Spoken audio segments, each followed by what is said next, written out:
you can count on. You're watching WTVM News Leader 9. Sponsored by Montlick & Associates, Columbus Injury Attorneys. Smoke is in the air as drivers hit the road ahead of the Thanksgiving holiday. You may be wondering where the haze is coming from. Will it impact travel plans and how long it will stick around? So this is about the worst time of year to have a wildfire. Alabama state climatologists weighing in on the dangerous impact of the lingering drought, including a no-burn order for all 67 counties. An explanation on how wildfires are affecting the quality of air and you. And some rain would be nice to help with the smoke and fire situation, and we have a good chance to tell you about it in our extended forecast. We'll have the details on that, and we'll look ahead to the end of this week. On the roads, in the skies, and at the grocery stores, thousands just in our area are out today preparing for the Thanksgiving holiday. And we start with News Leader 9's Jose Zozai, who is out in the traffic tonight. He joins us from our live drive vehicle with a look at how the roads are right now. Jose? And good evening. Thanks for joining us tonight for News Leader 9 at 5. Top in our news, 2 people are in the Muskogee County Jail tonight after a high-speed chase and a standoff that happened just a few hours ago. The chase started in Ladonia and ended in Columbus. That's where we find News Leader 9's Parker Breton live on Morris Avenue, where that chase ended. Parker, so how did all this begin? And the 2 suspects in the case will remain in the Muskogee County Jail until they are extradited back to Russell County. We're live in Columbus. Parker Breton, WTVM News Leader 9. All right, thank you, Parker. And he was first on the scene outside the home on Morris Avenue in Columbus. You can take a look at a Facebook Live he did with developments as soon as he arrived on the scene. Just search WTVM on Facebook and you'll find that live video on our page. Well, it was a record day for Georgia lawmakers as the legislature approved a $25 billion state budget for the upcoming fiscal year. Our Chandler Morgan joins us live now in studio, breaking down where the money from this budget is going. So, Chandler, I understand this budget means significant pay raises for quite a few departments and folks, right? Absolutely, Barbara. This new budget that was passed, it's very, highlighted on 3 certain areas according to the Atlanta Journal-Constitution, beginning with teachers and state employees. And good Thursday evening. Thanks so much for joining us for News Leader 9 at 5. Our top story, witnesses say it was like something out of a movie, but happened in Columbus. Georgia State Patrol chasing 3 motorcycles with speeds reaching over 100 miles per hour before coming to a crashing end. News Leader 9's Parker Breton is live on Double Churches Road where this all unfolded. And Parker, you spoke with an eyewitness. Tell us more about what you've learned about what happened there. Jason, it happened right about 9 o'clock last night. State Trooper Charles Holloway tells me that he was running radar on I-185 when he noticed a group of 3 motorcycles going over 100 miles per hour. He says the chase lasted several minutes until one of the motorcycles crashed into a vehicle here on Double Churches Road. And Jason, right now, investigators tell me they're looking at DNA evidence, left behind. The suspect cut himself while trying to make his way through the window, leaving a trail of blood that investigators will now use to determine who this man might be. We're glad the girls are okay. And Jose, neighbors also told you, right, that they feel there's more to this home invasion? They do, Jason, based on what family and neighbors were telling me while this was all happening. They saw a black luxury car actually parked on the street earlier this week. They believe this is the suspect's car, and this is the key they think that will help police find the man responsible for this attempt and scaring those 2 girls inside their home. Reporting in Columbus, Jose Zozai for News Leader 9. Back to you. We'll keep everybody updated. All right. Thank you, Jose. Well, this just in, Columbus police issue a murder warrant for the man they say is involved in a deadly shooting at Wilson Homes Apartments in Columbus. 28-year-old Adrian Pollard is accused of shooting and killing Maurice McGee. The incident happened Friday at the apartment complex on 9th Avenue near Veterans Parkway. Investigators say Pollard should be considered armed and dangerous. If you know his whereabouts, you have to call Columbus police immediately. But as we continue to see that smoke affecting our area and possibly the rush hour, one North Georgia fire has turned deadly. The Atlanta Journal-Constitution reporting 1 person is dead after fire in Greene County. Another fire in Meriwether County left a landowner injured. Now, fire at Rock Mountain is one of the largest active wildfires in the state, and that fire continues to spread. Tonight, a record has been broken in the state of Alabama, and it's not a good one. Alabama's top expert on climate tells Newsletter 9 we're experiencing the worst short-term drought in 122 years of keeping those records. Newsletter 9's Elizabeth White has more with Alabama's climatologist, Dr. John Christie. So, Elizabeth, you know, the impacts are felt really all over the southeast, right? Well, that is correct, Jason. Experts say this historic short-term drought began the 1st of September, so not even 3 months into this, and we're already seeing it negatively impacting air quality, marine and animal life as well. Thanks for joining us on Newsletter 9 at 5 on this Election Day 2016. I'm Barbara Goche. And I'm Jason Dennis. This is it, one of the longest campaign seasons in election history. Coming down to this is voters from all over heading to the polls. ABC's Lana Zach and Marcy Gonzalez has the very latest. We've got team coverage across the valley as voters are still at the polls. Newsletter 9's Irisha Jones is following the vote for the property tax freeze. And our Emily Arroyo is following the contested Muskogee County Sheriff's race, along with our Elizabeth White with the latest on our East Alabama races.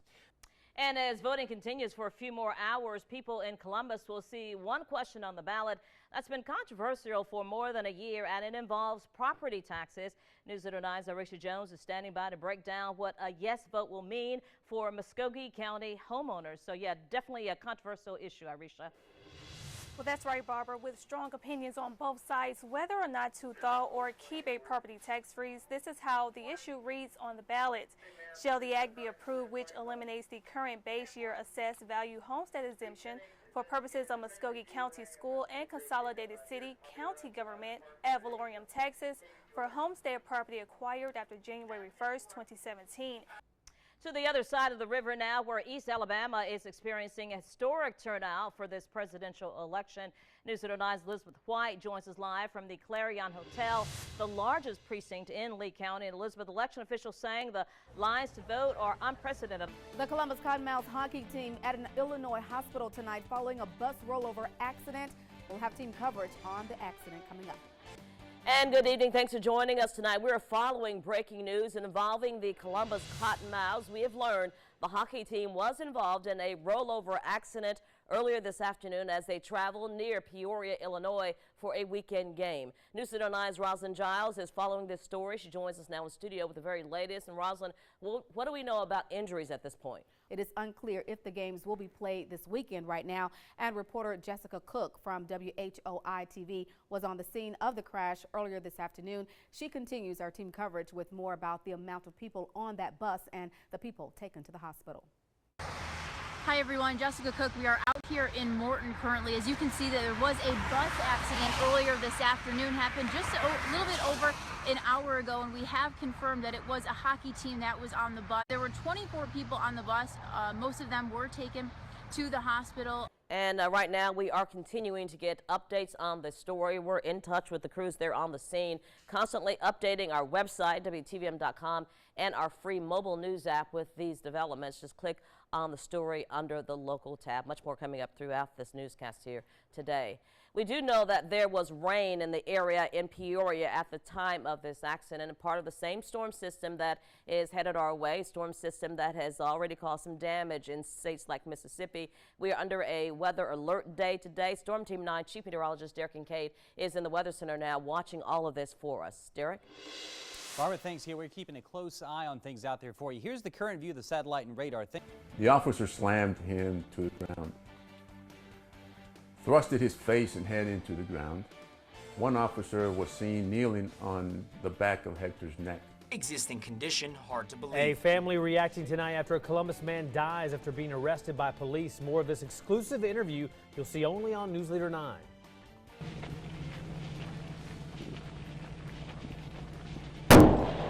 Whoa! Sheriff's office! A dramatic shootout in Troup County. It is all caught on newly released dash cam video. We're going to have a breakdown on the video of a deputy exchanging gunfire with a suspect. Please don't do it!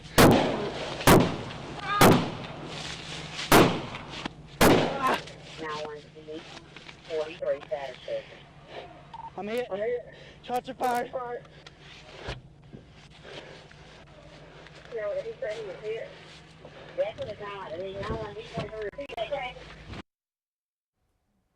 And Barbara and Jason, we do know the deputy was able to drive to safety, and he was treated and released from the hospital the same day. Wow, just dramatic video there. Yeah. And the suspect was also shot. Doing any update on him at this time? From what we know today, the information that I got is he is still in the hospital at this time. And facing several charges. Yes. As you said. All right, Arisha, thank you so much. And for more background on this case, you can visit WTVM.com or our free mobile app. You'll find the full police dash cam video as well as more of a timeline of what took place during this incident.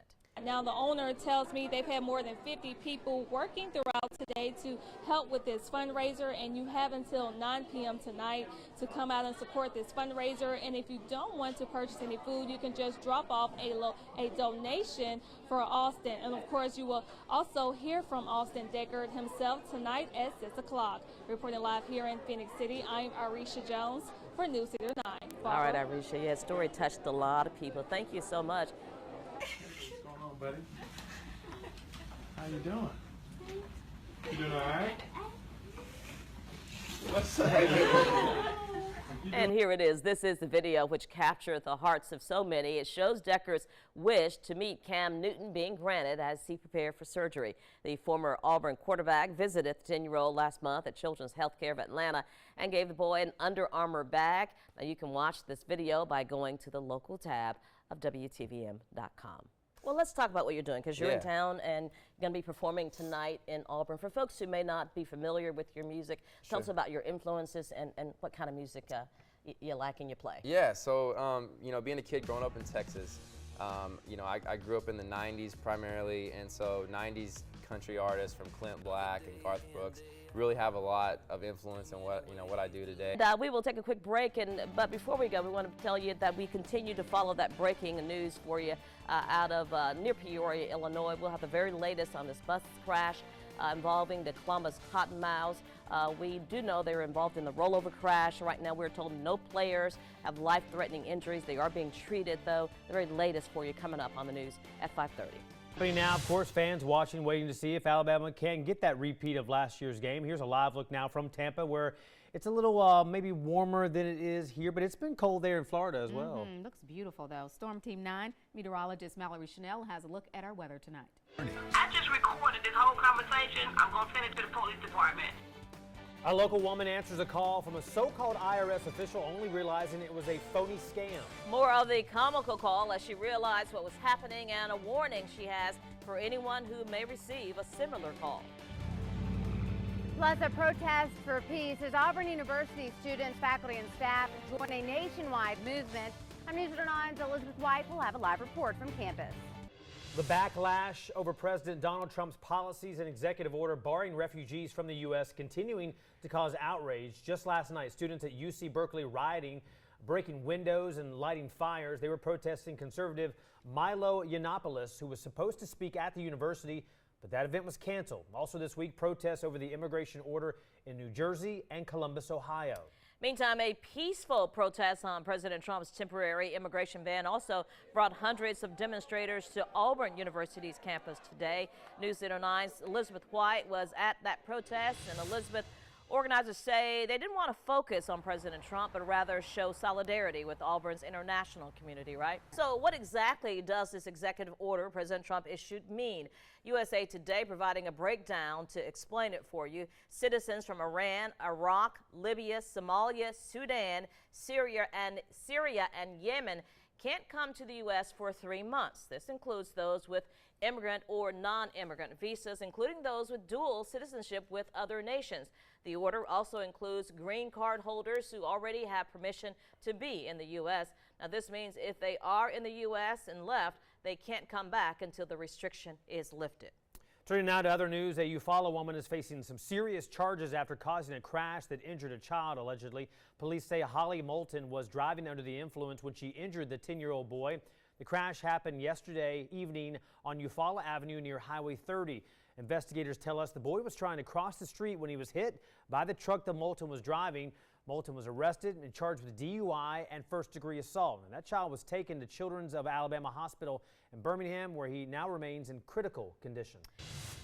Still ahead, new Secretary of State Rex Tillerson addressing face-to-face some of the people he will lead. Have already been vocal some already vocal opposing President Trump's policies. What he had to say as he addressed the State Department. And after years of waiting to see if a store would move into the vacant spot at the Peachtree Mall, finally, a store has moved in. We'll tell you take you inside to what the at-home store looks like. Family and friends say their final goodbyes to the fourth child killed after a mobile home fire in Opelika. The funeral for 3-year-old Bryson Core was today at the Evergreen Cemetery. Bryson died from injuries he sustained in the January 12th fire that killed 3 of his sisters. His other sister, Kiana, is still recovering now from that fire at a children's hospital in Birmingham. Meantime, the attorney for the mother of the children killed in the fire released a statement today following the funeral. It reads, quote, "My family and I would like to express our heartfelt gratitude to everyone that has aided us in this trying time, whether it has been financial donations, meals, prayers, or simple words of encouragement. The outpouring of support from the Auburn-Opelika community has been truly overwhelming, and we are eternally grateful." This is only part of the statement. You can read the full statement under the local tab of WTVM.com. An ongoing investigation into Troup County today after a 911 phone call ended in a LaGrange man's death. 44-year-old James Thompson died after a confrontation led to the man being tased. Newsletter 9's Parker Branton is live now in Troup County where the incident happened. And Parker, tell us how all this went down. Thank you. To Washington now. The Senate committee finally voting to approve the nomination of Senator Jeff Sessions from Alabama to be the next Attorney General. This as protesters had to be removed from the room. Floor, meeting over. Heard that the nomination of a man who will not protect the vulnerable. Well, the vote was supposed to happen yesterday, but was delayed. All 11 Republicans on the panel voted for Sessions, while all 9 Democrats said no. Republicans changed the rules, which usually require at least one member of each party to be at the vote to proceed. Democrats argue they needed more time to look into Sessions' record.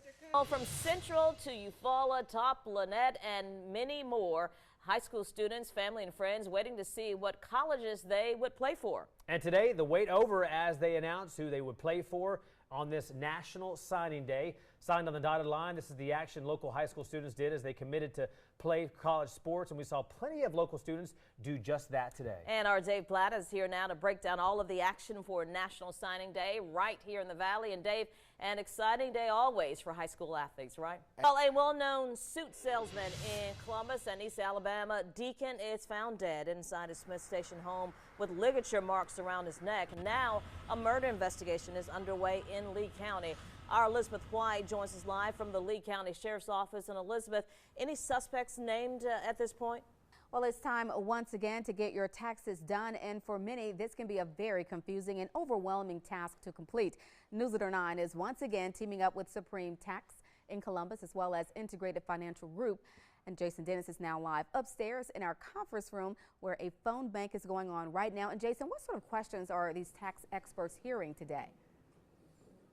Well, Rosalind, it could definitely be overwhelming to, when the tax season is here and your deadline's just a few months away and people sometimes wait until the last minute. But we're here to help you out for free. We've got some tax experts around the table right here wanting to answer your phone calls. We don't hear the phones ringing. We need to hear them ringing right now. There's one phone call. I want you to call right now, 706-494-5530. The number's on the bottom of your screen, scrolling as well. Call that phone number right now to get your tax questions answered for free. All right, Derek, thank you so much. Gorgeous weather out here for the kickoff of the Riverfest tonight. It's going to be great tomorrow, so you have no excuse not to come. It's free to get in. They've got all kinds of events for the whole family. One of the things we've been talking about, because you can hear the band back there warming up right now, is the music. Lots of live music both tonight and tomorrow night. Let's give you a rundown now of who will be playing when. Here's the look.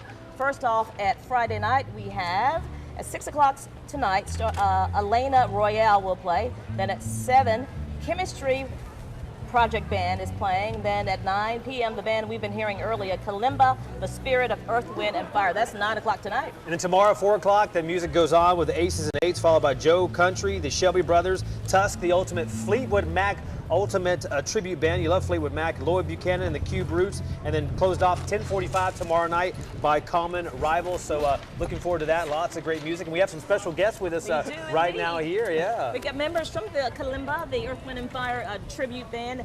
Right here we've got Chaz and we've got Chris over there. Well, it's not not uncommon to see a dance team at a basketball game, but for one Kansas team, the routine looked a little different. This is because it included 2 young girls who are confined to a wheelchair. The dance teacher noticed the 2 and thought she could have something special by including the girls. She went one step further by using the routine to raise money for new playground equipment, which would be friendly to those that are wheelchair bound. That is a great Yeah, idea. that's very good. You can try to include everyone. Yeah, and that dance looked beautiful too. Absolutely.